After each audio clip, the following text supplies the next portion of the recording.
Bu sual x 4 müsbət sonsuzluq intervalına aiddir.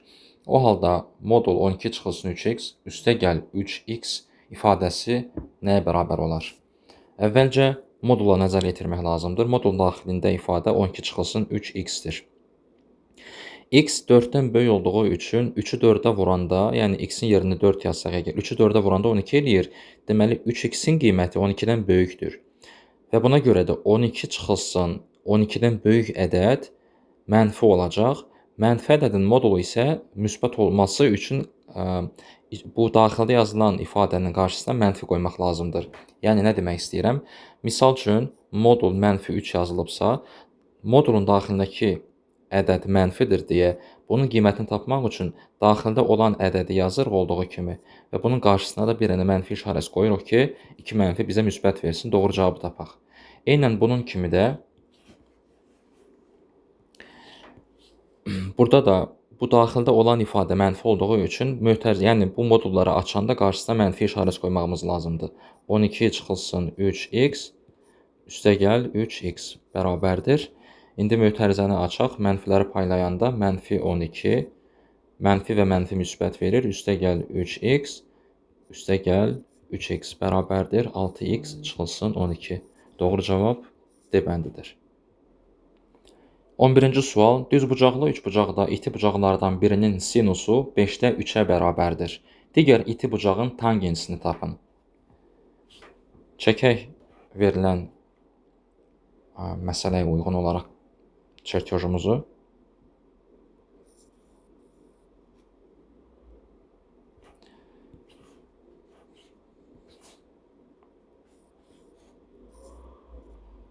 Düz bucaqdır bu. Deməli, bu bizim olsun iti bucaq, alfa deyək buna. Alfa, sinus alfa verilir ki, sinus alfa bərabərdir 5-də 3-ə. Bu o deməkdir ki, yəni alfa, sinus nə deməkdir? Sinus qarşı tərəfin hipotenuza nisbəti deməkdir. Ona görə də qarşı tərəf 3x olacaq. 3x və hipotenuz da 5x. Bizdən digər iti bucağın tangensini tapmaq tələb olunur. Digər iti bucağa biz beta desək, deməli tangens beta bucağının nəyə bərabər olduğunu soruşur. Tangens bucağı, ümumiyyətlə tangens nə deməkdir? Qarşı tərəfin yan tərəfə nisbəti deməkdir. Ancaq biz qarşı tərəfin nə olduğunu hələ bilmirik. Qarşı tərəfin nə olduğunu isə düz bucaqlı üçbucağımız olduğu üçün Pifaqor teoremindən tapmaq mümkündür. Ancaq bunu etməmək, yəni daha qısa olaraq yazmaq üçün əldə olan bu düzbucaqlı üçbucaq 3, 4, 5 üçbucaq olduğu aşkardır. Ona görə də birbaşa 4x yaza bilərik bura. Əmin olmaq üçün sadəcə Pifaqor teoremindən tapmaq olar bunun 4x-ə bərabər olduğunu. İndi isə tangens beta'yı tapaq. Tangens beta dediyimiz kimi qarşı tərəfin yan tərəfə nisbətidir. Yəni 4x-in 3x-ə nisbəti deməkdir. Bərabərdir. X-lər ixtisar gedəndə əldə edirik 3-də 4. Deməli, doğru cavab A bəndidir.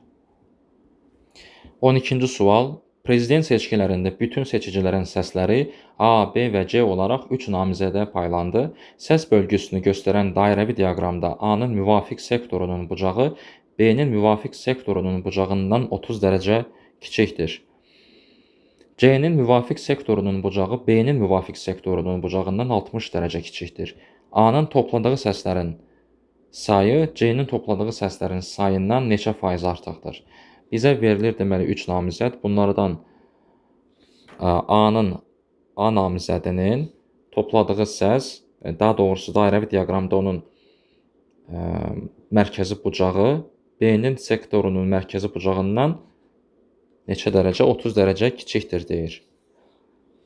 Eyni zamanda C-nin müvafiq sektorunun bucağı B-nin müvafiq sektorunun bucağından 60 dərəcə kiçikdir. Bunları indi belə qeyd edək. Deməli, A, B və C olaraq 3 namizəd var. Biz bilirik ki, A-nın müvafiq sektorunun bucağı B-nin müvafiq sektorunun bucağından 30 dərəcə kiçikdir. Buna görə də əgər biz B-yə x desək, deməli A x-dən 30 dərəcə kiçik, yəni x çıxılsın 30 olacaq, 30 dərəcə. Eyni zamanda C-nin müvafiq sektorunun bucağı B-nin müvafiq sektorunun bucağından 60 dərəcə kiçikdir.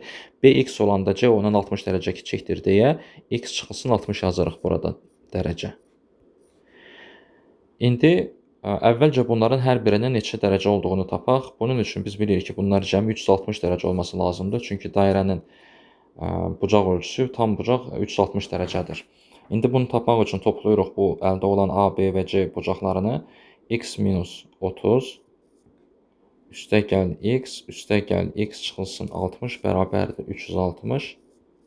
Buradan X-ləri toplayanda 3X çıxılsın mənfi 30, mənfi 90 eləyir, mənfi 90, daha doğrusu mənfi 30 çıxılsın 60 eləyir, mənfi 90 bərabərdir 360-a.